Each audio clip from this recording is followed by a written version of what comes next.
India's largest digital media network Suman టీవీతో చేతులు కలపండి. ఫ్రాంచైజ్ ద్వారా లోకల్ మీడియా పార్ట్నర్ అవ్వండి. నమస్కారం శ్రీ ఆచార్య.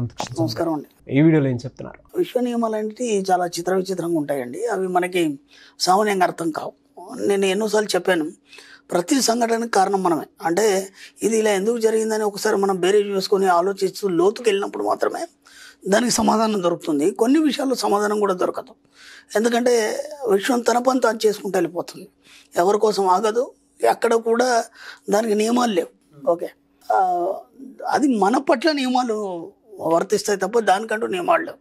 దాని సిస్టంలో అది వెళ్ళిపోతుంటుంది అంతే. ఓకే, అది ఎలా జరుగుతుంది? అప్పుడు ఒక ఇన్సిడెంట్ జరిగింది. ఆ ఇన్సిడెంట్ జరిగినప్పుడు దానికి కారణం అనేది మనం ఎంత ఎతికినా మనకు దొరకదు, ఎన్ని ప్రయత్నాలు చేసినా దొరకదు. మనం అనుకుంటాం కదా, నేను అసలు ఇలా ఊహించలేదు, అలాంటప్పుడు ఇలా ఎందుకు జరిగింది?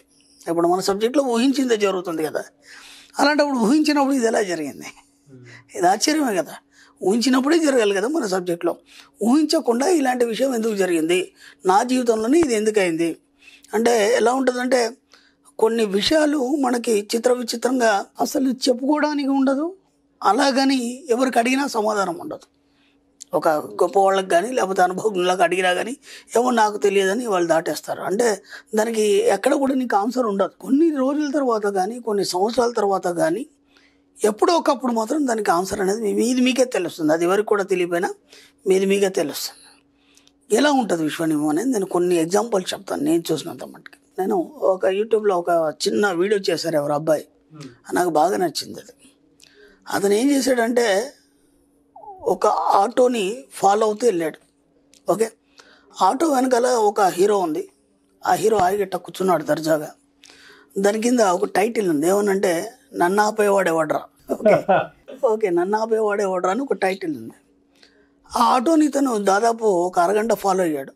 ఆటోని ఎవడు ఆపలేదు, ఎవడెక్కలేదు దాంట్లో. ఓకేనా, ఎందుకంటే ఇప్పుడు ఆ అబ్బాయికి తెలీదు, ఏదో హీరో ఫోటో వేసుకున్నాడు, లేదంటే ఓ సినిమా టైటిల్ వేసుకున్నాడు, అదేదో సరదా కొద్ది వేసుకున్నాడు. కానీ ఇక్కడ ఏమైపోయింది, తన జీవనభృతి కోల్పోయింది. నన్ను ఆపేవాడు ఎవడరు అన్నాడు కదా, ఆటోని ఎవడు ఆపలేదు, కస్టమర్స్ రాలేదు, ఎవడో ఆటోలు ఎక్కలేదు. దాని వెనకాల బోలెడు ఆటోలు పోతున్నాయి, వాటి అన్నింటిలో కస్టమర్స్ ఎక్కుతున్నారు, దిగుతున్నారు, చేస్తున్నారు. ఇప్పుడు దానికి కారణం ఎవరు? ఆయనకు బిజినెస్ లేకపోవడానికి, జీవనభృతి లేకపోవడానికి కారణం ఎవరు? అతనికి తెలియదు. ఎందుకంటే ఆటో నడుపుతున్నాడు, పెద్ద ఎడ్యుకేటెడ్ కాదు, ఏదో అందరిలాగా ఏదో ఒక టైటిల్ వేసుకున్నాడు, ఒక హీరో ఫోటో పెట్టుకున్నాడు. అదొక ఎంజాయ్మెంట్ వాళ్ళకి. ఇప్పుడు చాలామంది ఆటోలకి అయ్యి పెడతారు. ఇక్కడ విషయం ఎలా పనిచేస్తుంది అర్థమవుతుందా? అది దానికి కారణం మనమే అయినాం. దానికి కారణం మనమే అయినాం. ఆటోలో ఎవడు ఎక్కలేదు. ఇప్పుడు ఎంత అది ఇబ్బంది అంటే, ఆయన జీవనభృతి సాగాలి, అది ఎవరు చెప్పేవారు లేరు. ఎందుకు ఆయన కస్టమర్స్ రావట్లేదు, ఎందుకు ఆటోలో ఎవరు ఎక్కట్లేదు అనే విషయం తను ఇంతవరకు కూడా గమనించలేదు. అలా ఎవరైతే ఈ వీడియో ఫాలో చేశారో ఆ అబ్బాయి దాదాపు ఒక వారం నుంచి ఆ ఆటోను ఫాలో అవుతున్నాడంట. అంటే ఏదో పెడితే నేను చూశాను. అంటే అది ఎంత విచిత్రంగా ఉంటుందంటే, మనకు మనమే ఎన్నో రకాల విచిత్రంగా ప్రవర్తిస్తూ మన జీవితాన్ని ముందుకు పోనీయకుండా మనమే అడ్డంకులు వేసుకుంటాం. దాంట్లో ఇది ఒక పార్ట్. ఇది అది అతనికి తెలీదు, ఏదో వేసేసుకున్నాడు, అయిపోయింది. కానీ జీవనభృతి కోల్పోతున్నాడు. అలాగే ఒక ఆవిడ వచ్చింది నా దగ్గరికి. బాగుంది, భార్యాభర్తలు అంత బాగున్నారు, 2 పిల్లలు పుట్టారు, విడాకులు అయిపోయినాయి. జస్ట్ మ్యూచువల్ అండర్స్టాండింగ్లో విడాకులు అయిపోయినాయి, పెద్ద గొడవలు ఏం లేవు. అసలు ఎందుకైంది అనేది ఆమెకు అర్థం కాదు. ఎందుకంటే ఇద్దరు బాగానే ఉన్నారు, మ్యూచువల్ అండర్స్టాండింగ్లో విడాకులు అయిపోయినాయి. ఎందుకు ఇలా జరిగింది అనే క్వశ్చన్, దానికి సమాధానం ఇప్పటిదాకా ఎవరు చెప్పలేదు. ఇప్పుడు ఏదో ఫస్ట్ నుంచి గొడవలైన పెళ్ళైన తర్వాత కలిసి ఉండలేదు ఇవన్నీ అన్నప్పుడు అది ప్రాబ్లం. బాగానే కలిసి ఉన్నారు, ఒక 2 పిల్లలు కూడా పుట్టి నాకు విడాకులు అయ్యే అవసరమే ఉంది. ఇద్దరు బాగానే రిచ్, ఆయన రిచ్, ఈమె రిచ్చే, ఎవరి సంపాదన మీద ఎవరు ఆధారపడేది ఏం లేదు. అలాంటప్పుడు ఎందుకు అలా జరిగింది అని బాగా ఆలోచిస్తూ నా దగ్గరకు వచ్చినప్పుడు నాకు తెలిసిన విషయం నేను చెప్పాను. కారణం నువ్వే అమ్మా అన్నాను. అదేంటండి అంది. అదేంటండి అంటే, కారణం నువ్వే, ఒక్కసారి ఆలోచించు అన్నాను. అదేంటండి, ఎక్కడ కూడా నాకు ఎతికిన కారణం దొరకలేదు, ఎన్ని రకాల ప్రయత్నం చేసినా కానీ అసలు కారణం లేకుండా ఇలా జరిగిపోయింది. ఉన్న బలంగా ఏదో అనుకున్నాము, అనుకోగానే దాని ప్రకారం ఇది కావాల్సి వచ్చింది. ఎంత ఎతికినా దీనికి సొల్యూషన్ దొరకట్లేదు, అసలు ఏంటి, ఎందుకు ఇలా జరిగింది, మీరేమైనా చెప్పగలుగుతారా అంటే, సింపుల్గా ఆమె చేయి మీద ఒక టాటూ వేసుకుంది. ఏమనంటే, mummy Lal daddy infinity love. Simple. Mummy daddy infinity love. నువ్వు ఎవరిని లవ్ చేస్తున్నావు, నువ్వు ఎంత అనంతమైన ప్రేమ మమ్మీ డాడీ మీద ఉన్నంత మాత్రాన భర్తతో ఎలా ఉంటావు నువ్వు? అప్పుడు విశ్వం ఏం చేసింది, నీకు ఇన్ఫినిట్ లైట్ ఎవరి మీద లవ్ అనేది ఎవరి మీద ఉంది వాళ్ళ దగ్గర పంపించేసి సింపుల్. ఇప్పుడు దీనికి ఏమని చెప్పగలుగుతాం మనం కారణం అంటే విశ్వ నియమాలు ఎలా ఉంటాయంటే విశ్వం ఎప్పుడు కూడా ఎవరి కోసం చూడదు, తన పని తాను చేసుకుంటే వెళ్ళిపోతుంది.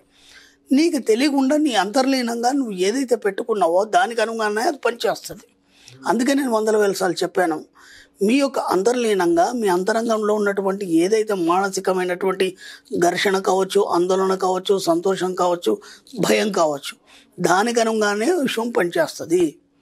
అది ఎక్కడ పొరపాటు చేస్తున్నారనేది మీకు మీరే కూర్చొని తెలుసుకోవాలి. ఓకేనా?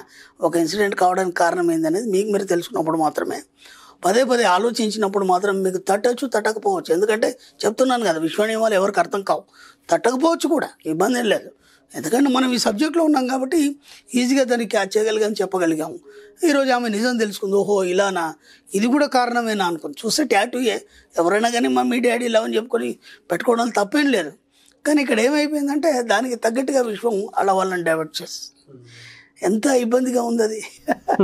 చూస్తే ఒక చిన్న వాక్యం ఏదో వేసుకుంది కానీ దాని మీద ఇంత పెద్ద సంఘటన జరుగుతుందని ఆమె కూడా ఉంచలేదు. తన జీవిత మార్పు అనేది జరగడం జరిగింది. కాబట్టి ప్రతి దగ్గర కూడా ప్రతిదీ ఆలోచించి చూచి మాత్రం మీరు అడిగేయండి. ప్రతి దగ్గర ప్రతిదీ ఏ సంఘటన అయినా మీ జీవితంలో మంచి కానీ చెడు కానీ జరగడానికి మీరే కారణం. కాబట్టి ప్రతిదీ విశ్వం చూస్తుంటుంది, ప్రతిదీ విశ్వం వింటుంటుంది, ప్రతిదీ విశ్వం చేస్తుంది నీ కోసం. అది విశ్వం తనను తాను పునర్మించుకుంటుందని మనం ముందు గతంలో చెప్పుకున్నాం. కాబట్టి చాలా జాగ్రత్తగా వ్యవహరించండి. ప్రతి దగ్గర మీరు ప్రతిదీ పరిశీలించి పరిశోధించి ముందుకెళ్ళండి. కాబట్టి కారణం ప్రతిదానికి మీరే, ఎవరిని కూడా బాధ్యులు చేయకండి. చాలా లోతైనటువంటి విశ్లేషణ.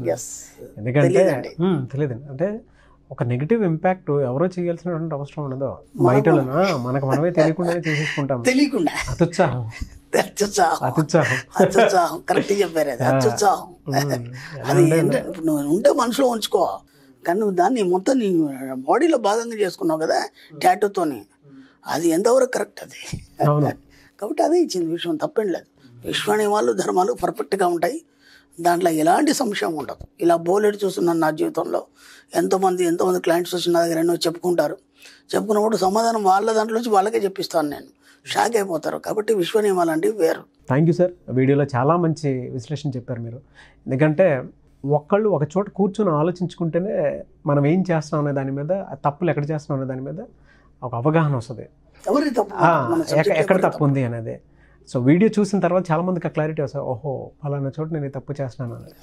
దాన్ని ఇలా కూడా ఈ విధంగా కూడా చెప్పొచ్చు అని చెప్పి మీరు చెప్పిన తర్వాత మనం గతంలో కూడా ఒక వీడియో చేసుకున్నాం. అది విచిత్రం ఏంటంటే తన ఫ్రెండ్ లాస్ అవుతుంటే ఆ లాస్ గురించి ఇతను ఆలోచించి ఆ ఆలోచనలు ఎక్కువైపోయి ఇతను కూడా లాస్ అవడం అనేది జరిగింది. అది కూడా ఒక విశ్వ నియమమే అది.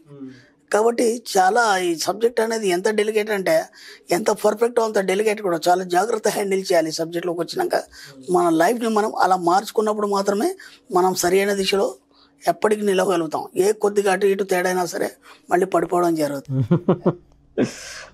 Thank you sir, thank you so much Shri Acharya Anantakrishna Swami గారు.